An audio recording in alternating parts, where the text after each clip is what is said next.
close to 100 bhp and 175 newton meter torque, and this torque is available from 1500 and goes on till 4000 rpm. And that's amazing. This is the main USP of this car, and that's the reason why I bought it. Yes, my dear friends, I've sold my Ignis and this is my next upgrade. It is a small car as it is, but it is a turbo. What I had previously was a naturally aspirated 4-cylinder Suzuki Ignis, and this is a 3-cylinder turbocharged Hyundai. This is the first Hyundai that I bought in my life, that is. I have driven a Daewoo CLO Nexia. Yeah, that was the first, you could say, used car I bought. This was a brand new Hyundai that I bought for the first time in my life, that is.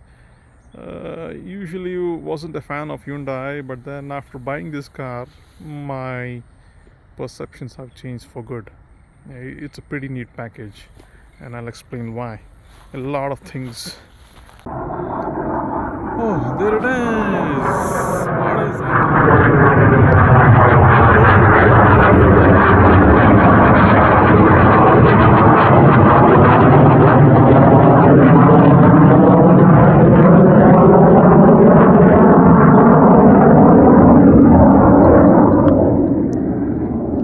That looked like a Jaguar to me. Yeah, it looked like a Jaguar. Definitely not a Mirage 2000. It should be a Jaguar. Okay, coming back to the car review, the ownership review that I've had. I've driven it for about 3,000 kilometers so far, and it has been a great revelation, I must admit. I never was a fan of Hyundai. I never looked up to it, but then this car changed it. This car changed it for good. So let me begin with all the observations I've had. First, let me show you the engine bay. Let me show you the engine bay. So you go in here. You pop it open.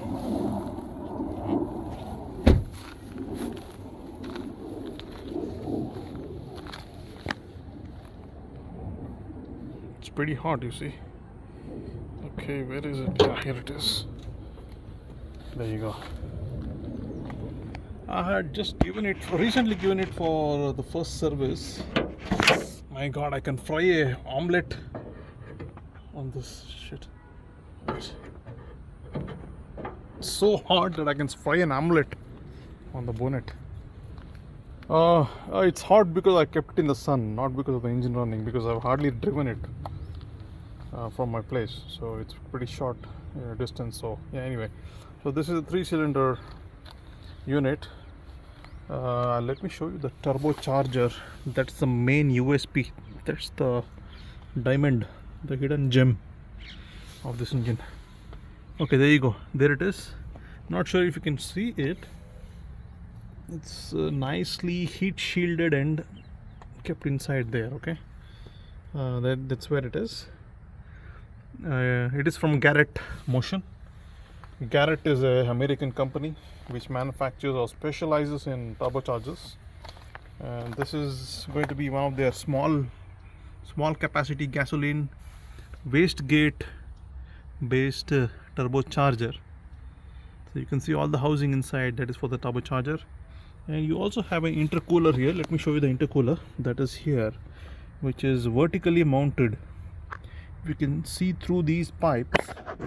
The intercooler is vertically mounted inside. Alright. So that was that. Look, a 3-cylinder engine, yes, the vibrations are going to be there. Initially, that is, when I started up, slight vibrations. But I'll tell you what, I got used to it. It's not a pain in the where. Yeah, definitely not. And the smile it puts on my face, actually not smile, it just gives me that feeling of power, absolute controllable power from this unit. That's amazing. That's simply amazing.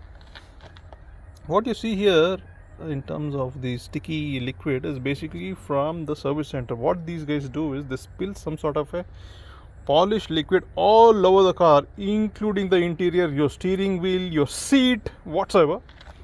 They make it so it's not sticky, it is irritating to touch. Okay, I forgot to tell them not to do this, but then even if I did so, I don't think it would have made a difference. They would have gone ahead and done that.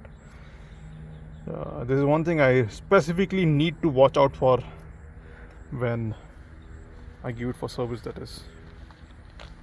Right. So that is that about the engine. Around 100 horsepower and 175 Newton meter torque.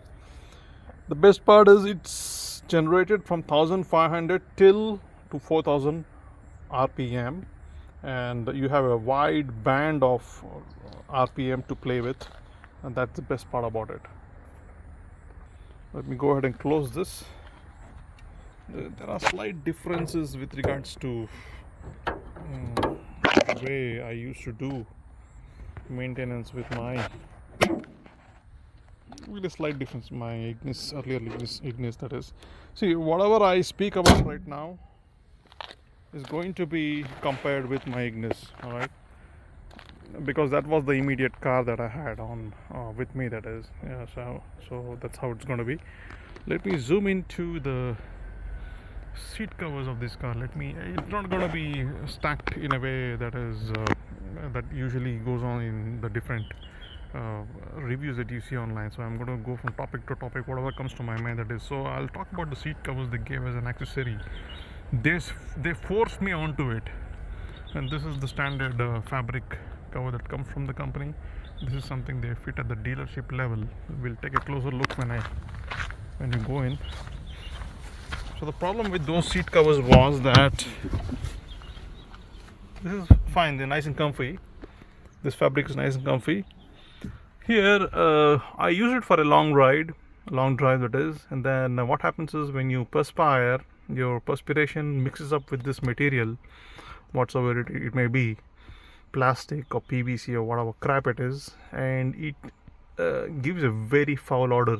And I don't know why people just tolerate all these things, huh? Anyway, I've just left on the passenger side seat covers and just removed my driver's seat cover, because it's going to be primarily driven by me. It's a single man car, a one man car, that is. Okay, and nothing much. Very rarely will I have, okay, I don't think I'll let this bugger piss on my car like the last time. I'm going to, oh, he looks a bit intimidating. He's with his pack, huh? What? I'm not going to let him piss on my car this time. Alright. Okay, good. Right, getting back to the car. So I'll just explain about a few knickknacks that it comes with. Not that I'm a fan of it, because I was happy. The main thing I got was a turbocharged engine. That is all I was interested in, and that's it.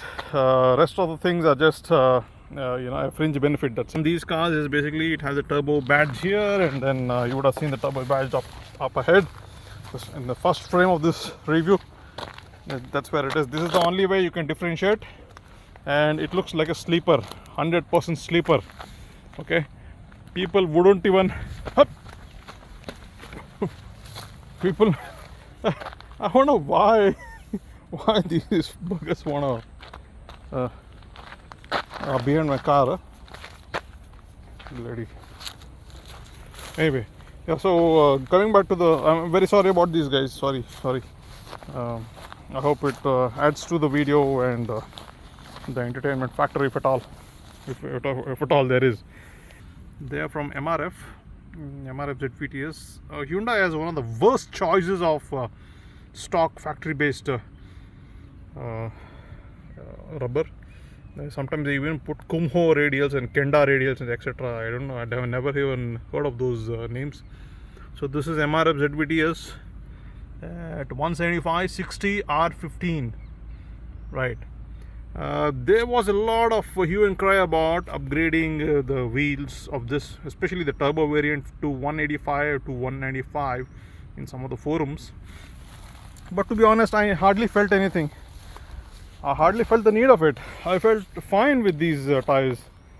I didn't feel the need for an upgrade. I would rather run these up properly, and then go ahead and change them to, if at all needed, increase the width. But I felt fine in terms of the road grip and the control that you get. Pretty neat. No complaints whatsoever. So let's sit inside and discuss a few things. And I'll also take you through the heads-up display, which is pretty interesting compared to the bare bones version I had before. Right. So inside you have these, you would have already seen these things, these differentiators in various other reviews online, my dear friends. So let me not go over those things. Okay, the red stitching and red detailing, etc., etc. So the best part about it is I didn't have to go searching for the leather steering cover. It came with the cover. It's very sweet, very comfortable to hold on to. Really love the feeling that it gives from the factory, that is, with red stitching, and very comfortable. I like the design of the steering wheel too. It has a little bit of a rectangular shape here and then scooped out here. It's a 3-spoke unit. I feel it is pretty well in terms of balance. Yes, pretty well balanced. Not as sharp as my Ignis, but then it has its own charm. This one, it has its own charm. Okay, so both have its own benefits and pros and cons, that is. Now let me turn this car on. It's hot as a oven inside because I've been standing in the sun, the summer sun. Right. So this is how the heads-up display looks. It's a digital and analog unit, a combo unit, that is. And the only button that you can use to what do you say, skip through is this. This is I would say a distance auto. Sorry, that was music playing from my Bluetooth cell phone directly. And then you have, let me skip through these things. This is that was trip A, this was trip B.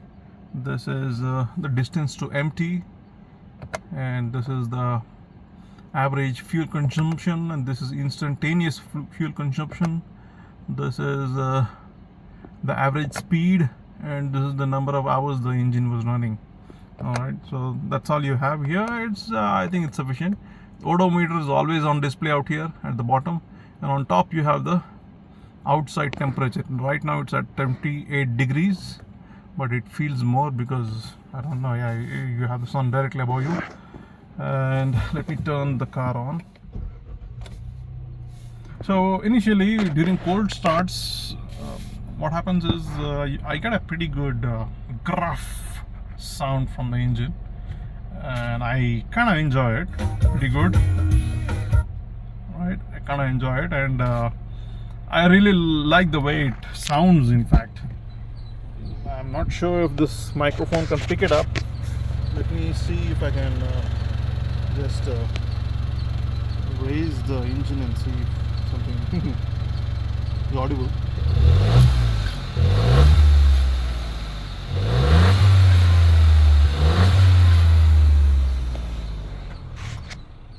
So nothing too loud or too sporty as such, but then there's a slight element of a hint of power, that is. That's what I would like to call it. Alright, so let's move on to the other bits. It has this, whatchamacallit, it's automatic AC unit, and apart from this you have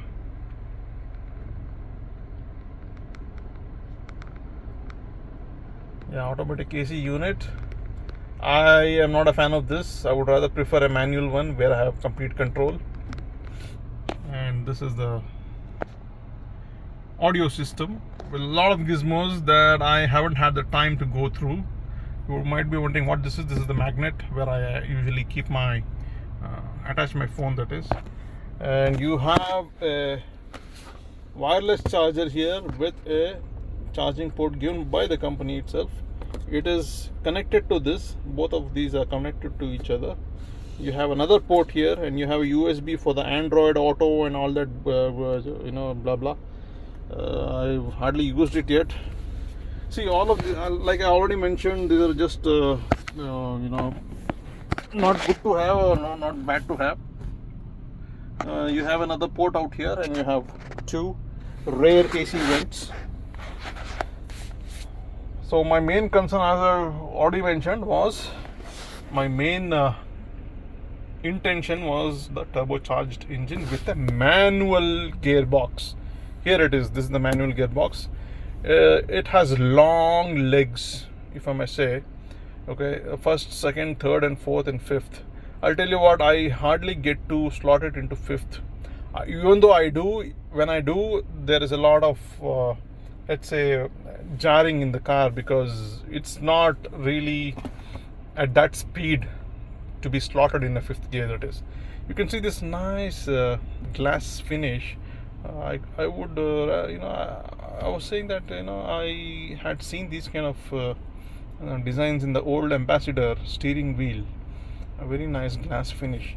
So kind of a fancy stuff. I like this. Alright, so the gearing is stall. No wonder the gearing is stall, and you would have heard this in many other reviews. It's like it has long ass legs, long legs, you see. Okay, it's so long that it sits at 120 and 140 kilometers per hour. Actually, 140 is a sweet spot for this in the fifth gear in any highway. It will sit at 140 all day long. Yeah, I would like to say that. Okay, 120 would actually be the norm, but then I'm okay. I'm very happy with staying at 140 all the while. It takes maybe 5% more effort than the 120 at 140 to maintain this car at that speed, and keep chucking along, keep eating the miles up. So that's what I felt. And in terms of handling, I'll tell you, handling is the best for some time now. That is, coming from Volkswagens, I would say it's very close to the Volkswagen in terms of the way it is set up. The suspension system has been set up, etc. So these guys are coming here, so I'll make a move right now. So let me clear the space. Right. So the handling in terms of my previous car that I had, oh my god, it is 10 times better. I have a lot of confidence in high speed control. I can maneuver it. I can do certain moves that I would have rather shat in my pants when doing it in the, or rather I would never have done it in my Ignis. Okay, Ignis would just not be capable. Ignis is a sweet little car for the city, and that's it. Not even for suburban areas, I would say. That is how they've made that car. I mean, it's see, the reason why I bought Ignis as on that particular date was to protect myself from the elements, especially the monsoons. Okay, to protect myself from getting splashed with the curry on the roads during the monsoons.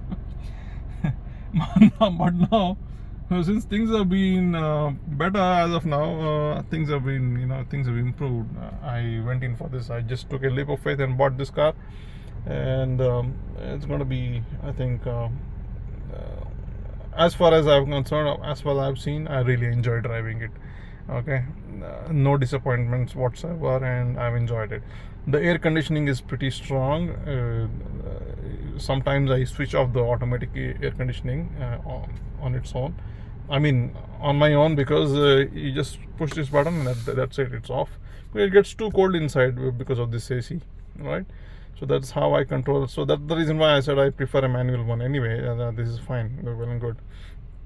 So control wise, it's amazing. There is no problem whatsoever in terms of control. And I would also like to mention a few things about the build quality. Pretty good. I would say 10 times better than, rather 5 times better than the Marutis. Solidly packed together.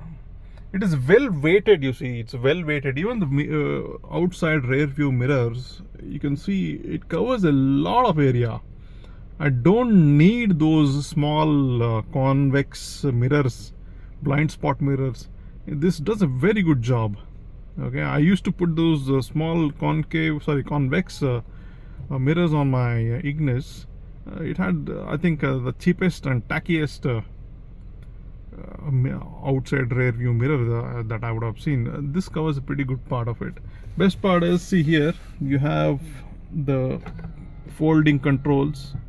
Okay, and I can cut off all those high beam, what do you say, the buggers who use high beam all the time, the blind fellows who drive in the night in our country. I can do that. I can just basically shut them off with this button. And then you have the controls, of course, and then you have 4 power windows and the window lock. One thing I felt weird was, even though it has these white markings, this is not illuminated. I don't know why, because these buttons are illuminated, the ones on the steering and rest of the things here, but only the driver's side door controls, they don't seem to be illuminated for some reason. Maybe sort of a afterthought cost control from those. Look at some wildlife out there, yeah. Jungli murgi must be. Interesting. Alright, so getting back to this. So you have the same engine on the N-Line i20, but they don't come with a manual. This is the only car that came with a manual. And you guys have been on this video, for those of you who have been on this video for more than 21 minutes, let me break the bad news to you now. This car is now out of production. You will no longer be able to buy it brand new from the showroom. So you could use this review if at all you're in the market for a used i10 Nios Turbo.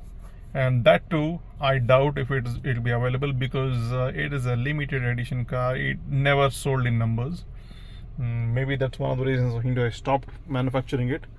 But I don't regret it. I'm happy to have bought it. And I hope you guys had a pretty good idea about what this car is all about, because this is one of those small unicorns, you see, one of those limited edition products that is released in the market, which nobody buys, only crazy people like me buy, and then I'm perfectly all right with it. Now, in terms of the space, there is pretty good space, and that's all I have to talk about, because at the end of the day, as I told you, it's a one-man car. As long as I'm sitting in my seat comfortably, as a matter of fact, I sit way more comfortably than my Ignis, because the seats are a little bit smaller than Ignis, let me admit that, but the padding is a little bit stiffer, and it really does cover you up well, and then it keeps you in nice and snug, and that is what you need. You don't need to move around with a lot of space in a car when you're driving it. Okay, you don't need to do that. Basically, all you need to do is have a perfect seating that does not make you move around too much. All right, so that's a Kingfisher, I think, or maybe a bee-eater kind of a bird. Nice place this is. Anyway, so getting back to the car, the seating is perfect. I no longer feel my butt ache, because I had done one long 1,000-kilometer drive in this. I felt pretty good. Only problem is now, see, before, when I used to drive my Ignis, I used to, let us say, it used to run out of breath. Okay, but when I drive this, the Nios Turbo, it runs out of road. It's the other way around. Road, or rather it bumps into the next level of the traffic ahead of it, that is.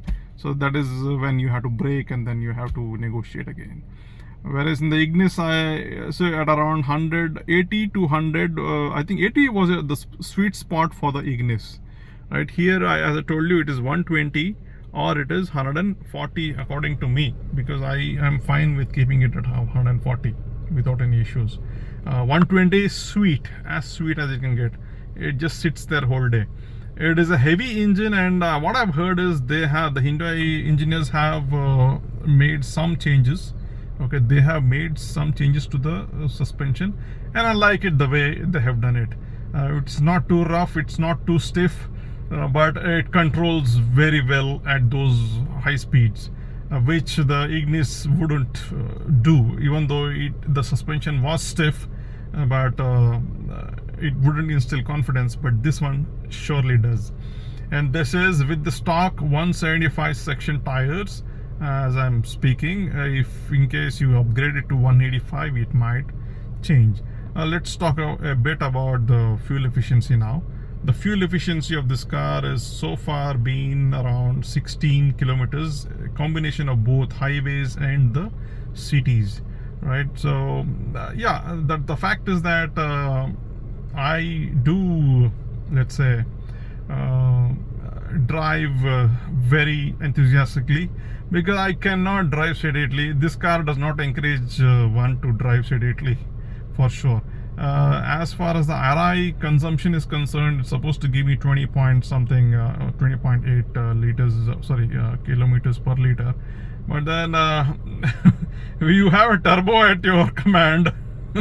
Why would you drive sanely? At least for me, I don't understand that concept. All right. So let's keep moving a little bit here. So that was that, my dear friends, in terms of, I think I would have covered almost all the topics out here, right? Right or wrong. So you just push this button, you push this to turn it off, and push this to turn it on, and you can shuffle through the temperature that you want inside the cabin. Even though the outside temperature is 28, you want to maintain it at 21, well and good. So this is how you operate it. The fan really blows at certain speed out here, so you reduce it. A lot of things inside this contraption here that I would rather, let's say, not dwell into, because I hardly know. I mean, I'm just enjoying the engine, man. I'm not into all these gizmos. Okay, not much into it. Yeah, the only problem, not really a problem. See, in terms of keeping cubby holes for bottles, you could keep 1.5 liter bottle here. If you keep a 1 liter bottle out here, what happens is the gear lever, when you touch the gear lever, it falls with your hand, the bottle that is. So you would rather keeping the bottles out there in the door pockets, and they stick well, they don't shake around. That is one good thing, and you have a little bit of utility space out here. And this is a let's say, air conditioned non-cold glove box, so that is pretty big, and takes in a lot of items and stuff. But that's about it. I think this was an impromptu review of this car. I'm not sure how many of you will see it, so it doesn't really bother me either. I hope it was useful to you guys. It was not really a technical, let's say, review as such, but this was purely a user perspective based review of this car. It's this lovely gem of a car, and that is that. And thank you very much for watching, and until next time, you'll get more stories on this car in the coming videos. Until then, take care. Ciao.